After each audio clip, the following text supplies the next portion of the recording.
27 सितंबर को मधेपुरा हमारे नेता लोग दिल्ली, किसी के जमीन को नहीं छीना जाएगा। जहां जो जमीन पर है किसी के जमीन को नहीं छीना जाएगा। जहां जो जमीन पर है नहीं तो हम कब्जा के आधार पर भी उसका खतियान बनाएंगे, उसके नाम से सर्वे होगा, किसी के जमीन को नहीं छीना जाएगा। दूसरी बात, हमने सूची बनवाया था कि कितने लोग अभी तक जिनको बासगीत जो बसे हुए हैं और बासगीत पर्चा नहीं मिला, वो सूची उनको दे दिया गया है। वह सर्वे कराएंगे और बचे हुए लोगों को जो जिनको पर्चा नहीं है उनको पर्चा दिया जाएगा। ठीक है। सर्वे का जो कैंप लगेगा, कागज पत्र जो देखता है, हमने कहा शाहपुर में न जाएगा हमारा आदिवासी भाई बहन, उसको संथाली टोला में विकास भवन में कैंप लगाइए। तो उन्होंने इस मांग को स्वीकार कर लिया कि शाहपुर संथाली टोला में ही कैंप लगेगा। आपके जो नेता हैं वहां के, वो जो तिथि देंगे कि फन्ना तारीख को लगाया जाए, उसी तारीख को लगाया जाएगा।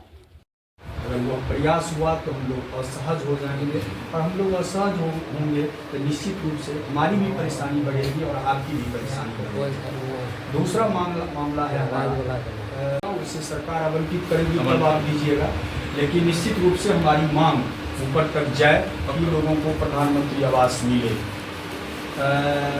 हमारा थर्ड मांग है, बिहार सरकार द्वारा कराई गई जाति और आर्थिक गणना के अनुसार चिन्हित आर्थिक रूप से अत्यंत कमजोर परिवार को सरकारी घोषणा के अनुसार 2 लाख रुपया सहायता राशि का भुगतान शीघ्र किया जाए।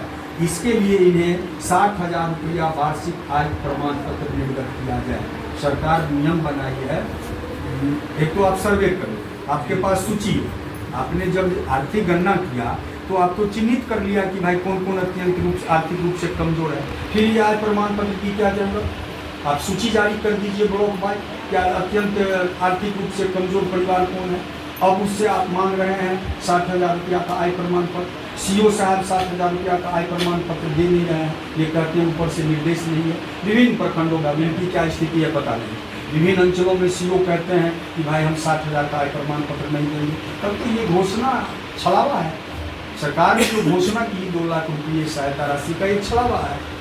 तो हमारी मांग है कि ये ऊपर तक जाए, 2 लाख रुपया उन आर्थिक रूप से कमजोर परिवार को मिले और आप 60,000 का आय प्रमाण पत्र देने के लिए ऊपर से अनुमति प्राप्त करके लोगों को मुहैया कराना शुरू करें। ये बहुत जरूरी है सर, बहुत परिवार है, खास करके दलित आदिवासी में तो हमको लगता है 90% लोग आ जाए उसे अत्यंत आर्थिक रूप से कमजोर स्थिति में। हमको लगता है ये बड़ा काम है और सीओ साहब निश्चित रूप से इस पर ध्यान देंगे। बढ़ते अपराध एवं व्याप्त भ्रष्टाचार पर रोक लगाएंगे। ये अपराध तो अब माँ बहनों की रोज चीहरण हो रही है, रोज हत्या हो रहा है, रोज लूट हो रहा है, और हमारे उदा किशनगंज अनुमंडल में भी लगता है कि लगातार घटनाएं घट रही हैं। वैसे ये राज्य का भी मामला है, ये बढ़ते अपराध और भ्रष्टाचार ये एक जगह का सीमित मामला नहीं, लेकिन ये बड़ा मामला है। सरकार तक ये बात पहुँचे। एक 5वां मांग जो काफ़ी इम्पोर्टेंट है वीडियो साहब, ये मनरेगा योजना, ये लूट का अड्डा बनकर रह गया है। मजदूर कोई काम कर रहा है, पैसा किसी के खाते में जा रहा है, ठीक है, और उसको काम भी नहीं मिल रहा है। कानून है मनरेगा कि अगर काम नहीं दिया जाएगा तो बैठा के उसको भत्ता दिया जाएगा। मजदूर लोग भत्ता की मांग भी नहीं करते हैं, उनको काम भी नहीं मिलते हैं। हर पंचायत में दलाल है, 10-20 कुछ लोगों का जॉब कार्ड ले लिया है, कुछ लोगों का पासबुक ले लिया है। उसके आधार पर अब जिनके पास 10 बीघा जमीन है वो मनरेगा में जो है मजदूर है, माने उसके खाते में पैसा जाता है और वो दलाल जो है उसको कुछ 200-500 रुपया दे के बाकी पैसा निकलवा दिया, और किस मजदूर से काम करता है उसकी कोई गारंटी नहीं है। ये बड़ा घोटाला है, नीचे से ऊपर तक 70% रुपया का बंदरबांट होता है। आप वीडियो साहब हैं, आपके जितना बड़ा मकान नहीं है, सीओ साहब का बड़ा मकान नहीं है, उतना बड़ा मकान एक रोजगार सेवक के पास है। इतनी कमाई है उसकी रोजगार सेवक के पास, पीओ के पास। अभी ब्लॉक में सबसे कमाऊ पद है पीओ और सीडीपीओ का। लूट रहा है दोनों हाथ से। इसको रोका जाना चाहिए। वैसे अन्य योजनाओं में भी काफ़ी धांधली है, लेकिन इस पर रोक लगे। दाखिल खारिज की काफ़ी शिकायत लोगों की होती है।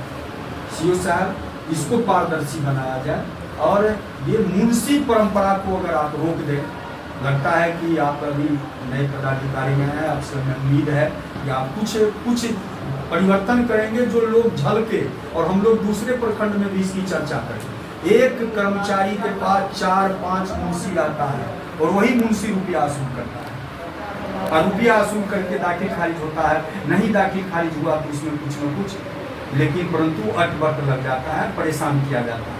इसलिए श्रीमान से आग्रह करेंगे कि उसको पारदर्शी बनाया जाए, सरल बनाया जाए, लोगों को समय पर दाखिल खारिज की गारंटी हो। यही 5 सूत्री मांगों को लेकर आज हम आपसे रूबरू हैं, और मैं उम्मीद करता हूँ कि आप इस दिशा में फिर मैं 15 दिन के बाद आपसे बात करूँगा कि खास करके आप जमीन संबंधी जो हमारे मामले हैं इसमें कहाँ तक आगे बढ़े। अगले 27 सितंबर को जिला पदाधिकारी के समक्ष हमारा विशाल प्रदर्शन है।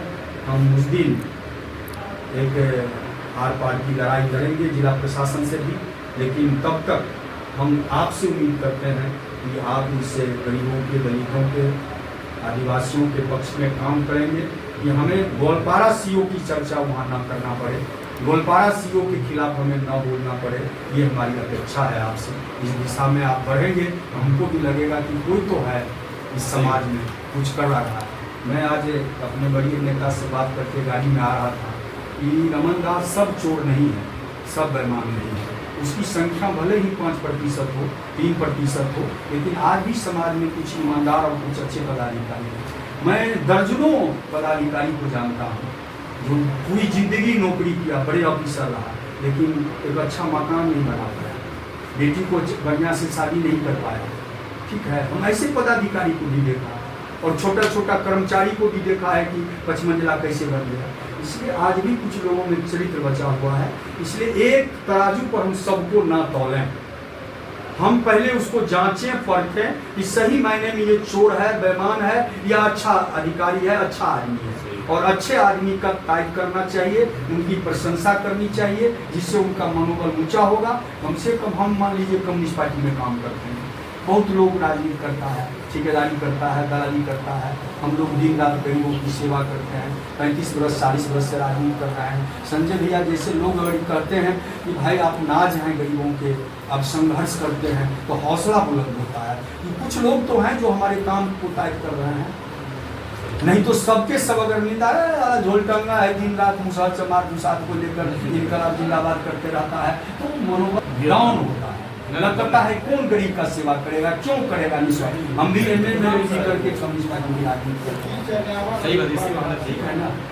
एक जुज्बा है, एक उन्माद है, एक उत्साह है, एक मिशन है। हम एक विचार से जुड़े, छात्र जीवन में जुड़ गए, और उस दिशा में जो है सो लेके आगे बढ़ रहे हैं। ये मकसद नहीं है कि हम एमएलए बन जाए, एमपी बन जाए, प्रमुख बन जाए, मुखिया बन जाए। अगर हमसे 100-200 गरीबों का कल्याण होगा तो मेरे जीवन का ये हिसाब है।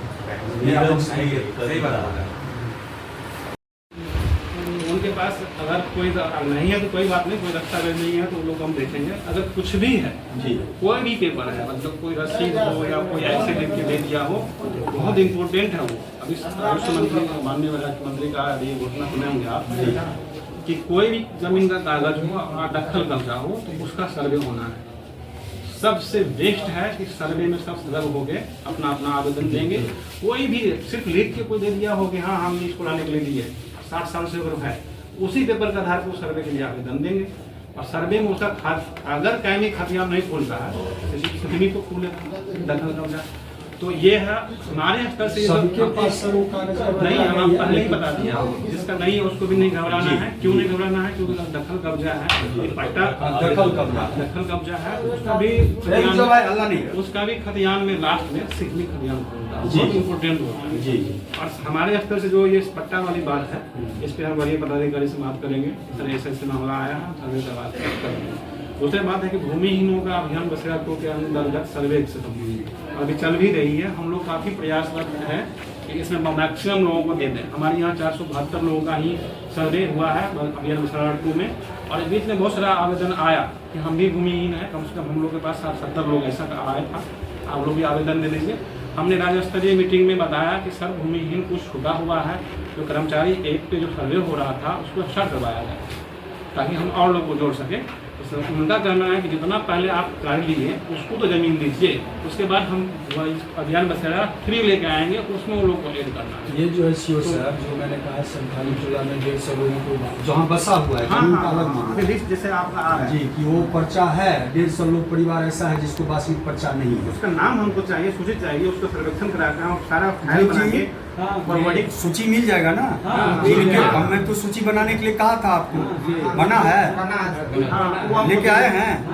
हाँ वो भी लेके आए हैं तो दे दीजिए, उसके आधार पर वो सब बना के हम भेजेंगे उसको। माने जिनके पास पर्चा नहीं है जी वो बना है सूची जी ठीक, फिर वो खुद दे देंगे ताकि नियम अनुसार जो कार्रवाई है जो नियम संगत होगा उसके हम लिख के वरिष्ठ अधिकारी को, क्योंकि हमारे यहाँ स्तर पे जो तीनों वार्ड करना है हमारे स्तर पर सर्वे का काम वो मालूम होगा इसमें। तो ये 2 पॉइंट आपका हो गया। आर्थिक रूप से कमजोर के लिए जहाँ बात किए 60,000 का प्रावधान है बड़ा, हम लोग बनाते भी हैं। जो विधवा होती है जो अपना प्रूफ कर देते हैं फिर 2 चेक दे देते हैं कि हमारा आय 60,000 हम 60,000 हम 59,000 का बनाते हैं। बहुत लोग 60 से कम होगा। हाँ बहुत लोग बनाते हैं, अभी से नहीं बनाते, जब से नौकरी में आया तब से हम 59,000 लोगों को बनाते हैं। ठीक है, तो ये तो बनता है, इस महीने की परमिशन जरूरत नहीं है किसी से, और वो सही में वो 60,000 रुपये लायक है।